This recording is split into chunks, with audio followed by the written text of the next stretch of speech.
Hi everyone, welcome to டக்குனு Hindi YouTube channel. இன்னைக்கான வீடியோவில் நம்ம 30க்கும் மேலான ஹிந்தி சென்டென்சஸ் பார்க்க போகிறோம். அது எல்லாத்துலேயும் ரெண்டு வார்த்தைகள் தான் இருக்க போகுது.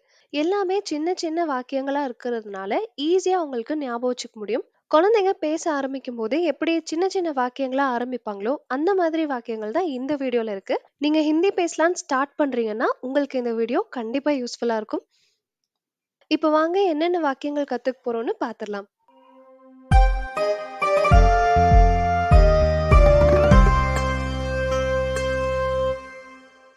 फर्स्ट सेंटेंस ये वंद क्यों आया. ஹிந்தில क्यों आया क्यों அப்படின்னா ஏன்னு அர்த்தம்.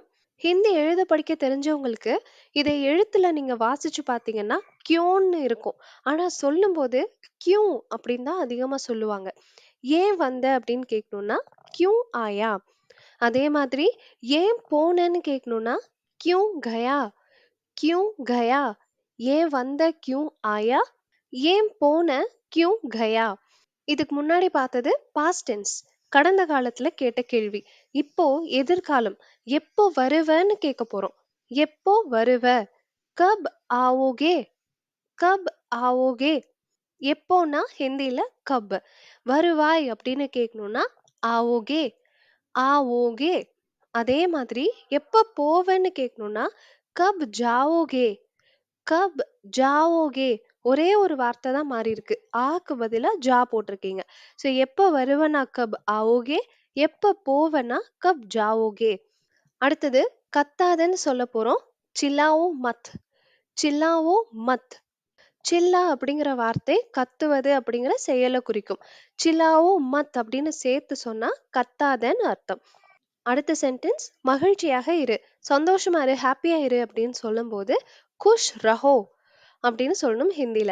குஷ் ரஹோ. குஷ் அப்படின்னா சந்தோஷம், மகிழ்ச்சி, எல்லாத்துக்கும் குஷ் சொல்லலாம். இருன்னு சொல்லும்போது ஹிந்தி வார்த்தை என்னன்னு யோசிச்சீங்கன்னா ரஹோ, குஷ் ரஹோ. நீங்க இந்த வீடியோ பார்த்துட்டு இருக்கீங்க, ஆனா நம்ம சேனலை இன்னும் சப்ஸ்கிரைப் பண்ணல அப்படின்னா மறக்காம சப்ஸ்கிரைப் பண்ணிருங்க. நீங்க ஹிந்தி பேசுறதுக்கு தேவையான எல்லாமே நம்ம சேனல்ல தொடர்ந்து வந்துட்டே இருக்கும். அடுத்த சென்டென்ஸ் சிரிச்சுட்டே இருன்னு சொல்ல போறோம். சிரிச்சுட்டே இரு, முஸ்குராத்தே ரஹோ, முஸ்குராத்தே ரஹோ. போன சென்டென்ஸ்லயே நான் சொன்ன மாதிரி தான் இருன்னு சொல்லணும்னா ரஹோ அப்படிங்கிற வார்த்தை இருக்கு. சிரிக்கிறதுக்கு முஸ்குரா. யார்கிட்டயாவது நீங்க இன்னொரு சென்டென்ஸ் கூட நான் சொல்லி கொடுத்துறேன். யார்கிட்டயாவது சிரின்னு சொல்லணும் இல்ல ஸ்மைல் பண்ணுன்னு சொல்லணும்னா முஸ்குராவோன்னு சொல்லணும். முஸ்குராவோ. அப்போ சிரிச்சுட்டே இரு இல்ல ஸ்மைல் பண்ணிட்டே இரு. இன்னும் கரெக்டான தமிழ்ல சொன்னா புன்னகைச்சுட்டே இரு அப்படின்னு சொல்லணும்னாக்க முஸ்குராத்தே ரஹோ அப்படின்னு சொல்லணும். முஸ்குராத்தே ரஹோ. அடுத்த சென்டென்ஸ் கவனமாக இரு, சாவ்தான் ரஹோ, சாவ்தான் ரஹோ. இருங்கிறதுக்கு மறுபடியும் பாருங்க ரஹோங்கிற வார்த்தையை தான் நம்ம யூஸ் பண்ணியிருக்கோம். கவனமாக இருன்னு சொல்லும்போது சாவ்தான் ரஹோன்னு சேர்த்து சொல்லணும். நெக்ஸ்ட் சென்டென்ஸ் அவனை அடி, உசே மாரோ, உசே மாரோ. உசேனா அவனை, மாரோனா அடி. உசேங்கிற இந்த இந்த ஒரு வார்த்தை அவனை, அவளை, அதை இந்த 3 அர்த்தத்தையுமே தரும். ஸோ அவனை அடின்னு சொன்னாலும் உசே மாறோ, அவளை அடின்னு சொன்னாலும் உசே மாறோ, அதை அடி அப்படின்னு சொன்னாலும் உசே மாறோ தான். இதே மாதிரி இன்னொரு சென்டென்ஸ் பாருங்க. கண்ணடின்னு சொல்லணும்னாக்க ஆங்க் மாறோன்னு சொல்லுவாங்க. சின்ன குழந்தைங்கிட்ட கண் அடிக்கிறதுக்காக சொல்லுவோம். அதை வந்து ஆங்க் மாறோ அப்படின்னு சொல்லுவாங்க. ஆங்க்னா கண்ணு, மாரோனா அடி. நெக்ஸ்ட் சென்டென்ஸ் அழுகாதன்னு சொல்லணும்.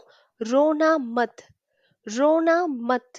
இதே மாதிரி கத்தாத அப்படின்னு சொல்லும் போதும் இதே மத் அப்படிங்கிற வார்த்தை அங்க வந்திருக்கும், நீங்க நோட் பண்ணலாம். இங்க அழுகாதன்னு சொல்லும் போது ரோனா மத் சொல்லணும். ரோ அப்படிங்கிற வார்த்தை அழுவது அப்படிங்கிற செயலை குறிக்கும். ரோனா மத் அப்படின்னு சேர்ந்து வரும்போது அழுக வேண்டாம் இல்ல அழுகாத அப்படிங்கிறது அர்த்தமா இருக்கு. நெக்ஸ்ட் சென்டென்ஸ் கொஞ்சம் நில்லு அப்படின்னு சொல்லணும்னா ஜரா ருக்கோ, ஜரா ருக்கோ. இந்த ஜராங்கிற வார்த்தை கொஞ்சம் அப்படின்னு நம்ம சில நேரங்கள்ல ப்ளீஸ் பண்ணும் விதத்துல சொல்லுவோம். அப்போ ஹிந்தில இந்த ஜராங்கிற வார்த்தையை யூஸ் பண்ணுவாங்க. தமிழ்ல கொஞ்சம் மாதிரி, இங்க ஜரா. நில்லுன்னு சொல்லணும்னா ருக்கோ சொல்லணும். நில்லுன்னா ருக்கோ, ஜரா ருக்கோ, கொஞ்சம் நில்லு. அதே மாதிரி கொஞ்சம் நிறுத்துன்னு சொல்லணும்னா ஜரா ரோக்கோ, ஜரா ரோக்கோ, ருக்கோக்கும் ரோக்கோக்கும் என்ன வித்தியாசம்னு கேட்டிங்கன்னா, நில்லுன்னு சொல்லணும்னா ருக்கோ. நிறுத்து, அதாவது ஏதாவது ஒரு வண்டிய நிறுத்துன்னு சொல்லும்போது ரோக்கோ சொல்லுவாங்க. அதனால தான் கொஞ்சம் நிறுத்துன்னு சொல்லும்போது "ஸரா ரோக்கோ" அப்படின்னு மாத்திருக்கோம். அடுத்த சென்டென்ஸ் கொஞ்சம் நகரவும் சொல்லணும்னா "ஸரா ஹட்டோ", "ஸரா ஹட்டோ". ஸரானா கொஞ்சம், ஹட்டோ அப்படின்னா நகருன்னு அர்த்தம். நம்ம பேச்சு வழக்குல கொஞ்சம் தள்ளிக்கோங்க, கொஞ்சம் தள்ளிக்கோ அப்படின்னு சொல்லுவோம். அதே தான் "ஸரா ஹட்டோ". அடுத்தது ஏதாவது சொல்லு அப்படின்னா "குச் போலோ", "குச் போலோ", ஏதாவது சொல்லு, "குச் போலோ". குச் அப்படிங்கிற வார்த்தைக்கு 2 அர்த்தம் இருக்கு. ஒண்ணு கொஞ்சம், இன்னொன்னு ஏதாவது. இங்க நம்ம ஏதாவதுங்கிற மீனிங்காக குச் எடுத்திருக்கோம். குச் ஏதாவது, சொல்லு அப்படின்னா போலோ. அதே மாதிரி ஏதாவது சாப்பிடுன்னு சொல்லணும்னா குச் காவோ, குச் காவோ. குச்னா ஏதாவது, காவோனா சாப்பிடு. கொஞ்சம் சாப்பிடுன்னு சொன்னாலும் சரி, இல்ல ஏதாவது சாப்பிடுன்னு சொன்னாலும் சரி, இதே குச் காவோ தான் நம்ம யூஸ் பண்ணணும். அடுத்த சென்டென்ஸ் ஞாபகம் வைத்துக்கொள், ஞாபகம் வச்சுக்கோ அப்படின்னா யாத் ரக்கோ, யாத் ரக்கோ. யாதுனா ஞாபகம், ரக்கோ அப்படின்னா வை, இல்லனா வச்சுக்கோ அப்படின்னு சொல்றது. யாத் ரக்கோ. இதே மீனிங்ல இன்னொரு சென்டென்ஸும் நம்ம சொல்லலாம். யாத் ரக்னா, யாத் ரக்கோனும் சொல்லலாம், யாத் ரக்னா அப்படின்னும் சொல்லலாம். ரெண்டுமே ஞாபகத்துல வச்சுக்கோ, நினைவில் வைத்துக்கொள், இந்த மாதிரி அர்த்தம் தான். அடுத்தது பயப்பட வேண்டாம் அப்படின்னு சொல்லணும்னா கப்ராவோ மத், கப்ராவோ மத்.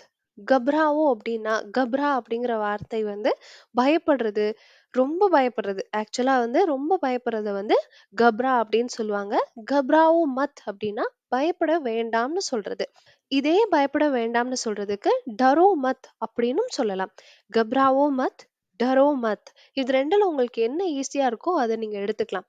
கப்ராவோ மத், டரோ மத், ரெண்டுமே சொல்லலாம். அடுத்த சென்டென்ஸ் பாருங்க.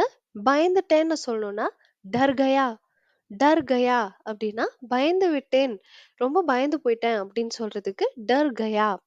நெக்ஸ்ட் சென்டென்ஸ் பெருசா யோசி அப்படின்னு சொல்றதுக்கு படா சோச்சோ, படா சோச்சோ.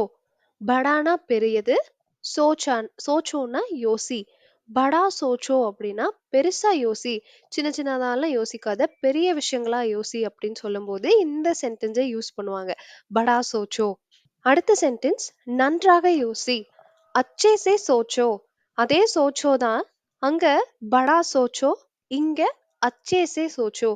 அச்சே சே அப்படின்னா நன்றாக, நல்லா அப்படின்னு சொல்லுவோம். நல்லா யோசி அப்படின்னா அச்சே சே சோச்சோ. நெக்ஸ்ட் ஒன் திறந்து கொடு, கோல்கர் தோ, கோல்கர் தோ. திறக்கிறத வந்து கோல்னு சொல்லுவோம். கோல்கர் அப்படின்னா திறந்து, கோல்னு சொன்னா வெறும் திறப்பது. ஆனா நம்ம என்ன சொல்லணும், திறந்து அப்படின்னு சொல்லணும். அதுக்காக என்ன வார்த்தை யூஸ் பண்ணலாம்னா கோல்கர் அப்படிங்கறத சேர்த்துக்கலாம். குடுன்னு சொல்லணும்னா தேதோ சொல்லலாம், இல்ல தோ மட்டுமே போதும். கோல்கர் தோ, திறந்து கொடு. நெக்ஸ்ட் ஒன் கிடைத்து விட்டது, கிடைச்சிருச்சு அப்படின்னு சொல்லணும்னா மில் கயா, மில் கயா. என்ன பொருளோ ஒண்ணு தேடிட்டு இருக்கீங்க, அது கிடைச்சிருச்சுன்னு சொல்லணும்னா மில் கயா அப்படின்னு சொல்லலாம். நெக்ஸ்ட் ஒன் நல்லா இருக்கு, அச்சா ஹே, அச்சா ஹே. அது என்ன பொருளா வேணாலும் இருக்கலாம். அதை கை காமிச்சு அச்சா ஹே அப்படின்னு சொன்னா நல்லா இருக்குன்னு அர்த்தம். நெக்ஸ்ட் சென்டென்ஸ் விளையாடாத அப்படின்னு சொல்லணும்னா மத் கேலோ, மத் கேலோ. இதை நீங்க கேலோ மத், இல்ல மத் கேலோ அப்படின்னு மாத்தியும் போட்டு பேசலாம், தப்பா இருக்காது. நம்ம முன்னாடியே சில செயல்கள் செய்யாதன்னு சொல்லும்போது, கத்தாத, அந்த மாதிரி சில விஷயங்கள் சொல்லும்போது மத் அப்படிங்கிற வார்த்தை வந்துச்சு. இங்கேயும் அதேதான், விளையாடாத அப்படின்னு ஒரு செயலை செய்யாதன்னு சொல்லும்போது இந்த மத்துங்கிற வார்த்தை வரும். மத் கேலோ இல்ல கேலோ மத், இது ரெண்டுமே விளையாடாத அப்படின்னு சொல்றது. நெக்ஸ்ட் சென்டென்ஸ் மறந்து விடு, சரி ஓகே மறந்துடு அப்படின்னு சொல்லுவோம். இப்போ பூல் ஜாவோ, பூல் ஜாவோ அப்படின்னு ஹிந்தியில சொல்லணும். பூல் அப்படின்னா மறக்கிறது, பூல் ஜாவோ அப்படின்னா மறந்துடு, மறந்து விடு அப்படின்னு சொல்றது. இதே மாதிரி மன்னித்து விடுன்னு சொல்லணும்னா மாஃப் கரோ, மாஃப் கரோ. இன்னும் பேச்சு வழக்குல நீங்க மாஃப் கர்தோ அப்படின்னு சொல்றதையும் கேள்விப்பட முடியும். மாஃப் கரோ இல்ல மாஃப் கர்தோ, ரெண்டுமே வந்துட்டு மன்னிச்சிடு, சாரின்னு சொல்றதுக்கு ஹிந்தி வார்த்தை, ஹிந்தி வாக்கியம். மாஃப் கரோ இல்ல மாஃப் கர்தோ. அடுத்தது விட்டு விடு. ஏதோ ஒண்ணு ஒரு பேச்ச விட்டுடு, இந்த விஷயத்த விட்டுடு. இந்த மாதிரி விட்டு விடுன்னு சொல்லுவோம். அப்போ छोड़ दो छोड़ दो அப்படின்னு சொல்லணும். छोड़ दो அப்படின்னா விட்டுடுன்னு அர்த்தம். நெக்ஸ்ட் ஒன் வாழ்த்துக்கள். யார்ட்டயாவது நீங்க கங்ராட்ஸ் சொல்லணும், வாழ்த்துக்கள் சொல்லணும் அப்படின்னா பதாயி ஹோ அப்படின்னு சொல்லலாம். பதாயி ஹோ அப்படின்னா கங்க்ராச்சுலேஷன்ஸ் இல்ல வாழ்த்துக்கள்னு அர்த்தம். பதாயி ஹோ. நெக்ஸ்ட் ஒன் வந்து விட்டது அப்படின்னு சொல்லணும்னா, அதாவது இறந்த காலத்தை குறிப்பிட்டு தான் சொல்றோம். ஏதாவது ஒரு பொருள் இல்ல ஏதாவது ஒரு விஷயம் வந்துடுச்சு அப்படின்னு சொல்லணும்னா ஆகையா அப்படின்னு சொல்லணும். ஆகையா அப்படின்னா வந்துடுச்சு. எஸ், அவ்வளோதாங்க. இந்த வீடியோல இந்த 30+ சென்டென்சஸ் நம்ம பார்த்துருக்கோம். எல்லாமே 2 வார்த்தைகள் கொண்ட வாக்கியங்கள் தான். இந்த வீடியோ உங்களுக்கு எல்லாருக்கும் கண்டிப்பா யூஸ்ஃபுல்லா இருக்கும்னு நம்புறேன். இதே மாதிரி அடுத்து 3 வார்த்தைகள் கொண்ட வாக்கியங்கள் வச்ச வீடியோ வேணும் அப்படின்னா கமெண்ட்ஸ்ல சொல்லுங்க. நம்ம அடுத்த வீடியோ 3 வார்த்தைகள் வச்ச சின்ன சின்ன வாக்கியங்களா ஹிந்தி வாக்கியங்கள் கத்துக்கலாம். ஸோ இந்த வீடியோ உங்களுக்கு பிடிச்சிருந்துச்சுன்னா லைக் பண்ணுங்க. உங்க ஃப்ரெண்ட்ஸ் கூட ஷேர் பண்ணுங்க. ஹிந்தி கத்துக்கணும்னு நினைக்கிறவங்க, ஆசைப்படுறவங்க எல்லார் கூடயும் நம்ம வீடியோஸை ஷேர் பண்ணுங்க. அண்ட் ரொம்ப முக்கியமான விஷயம், நம்ம சேனலை சப்ஸ்கிரைப் பண்ண மறந்துடாதீங்க. தேங்க்யூ ஸோ மச் ஃபார் வாட்சிங்.